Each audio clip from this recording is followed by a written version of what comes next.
5:15 here on a Friday morning. So picture this. You go to the Las Vegas Strip, you go to sit down at a table, the dealer deals you your cards. That's pretty commonplace, of course.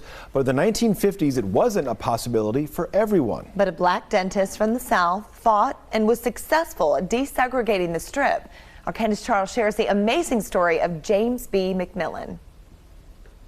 It's really an impact. Every morning, Trayon Boone passes this picture on the way to class at James B. McMillan Elementary. Nikki Longmore is the principal. She says she hopes the man on the wall reminds students that they do have the ability to make change and to make a difference in our community. Prior to having a school named after him, in the 50s, McMillan moved from the Jim Crow South to Las Vegas, where he was the first black dentist. We're looking at a very segregated Las Vegas that very much mimicked the Wild Wild West. The president of NAACP Las Vegas, Quentin Savoy, says black families were relegated to the west side. Dr. McMillan would build his dental practice here and begin his fight for civil liberties, becoming the president of the NAACP Las Vegas chapter in 1960. There was a national protest that was occurring, and that Las Vegas needed to address its own history of segregation and racism. UNLV's African-American associate professor Tyler Perry tells me it was then that his fight would go beyond the west side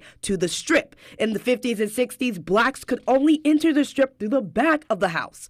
Greats like Sammy Davis Jr. and Nat King Cole could perform, but couldn't stay or enjoy the hotels or casinos. So they could work there, but they couldn't be seen, nor could they be heard. McMillan took action, announcing that 300 people would protest on the Strip. Even though Las Vegas was, by any objective measure, a pretty racist place, that was still bad for business. At that time, he had to be a courageous leader. His courage led to what is now known as the Moulin Rouge Agreement, signed in 1960 at the iconic Moulin Rouge, the only integrated casino at the time. It guarantees that black people can enter into Strip casinos and not be harassed or thrown out. Regardless of whatever occurs after 1960, it is just completely true that one must respect the fact that James McMillan was willing to go the distance. And paving the way for the next generation of civil rights leaders. I hope I walk in his footsteps.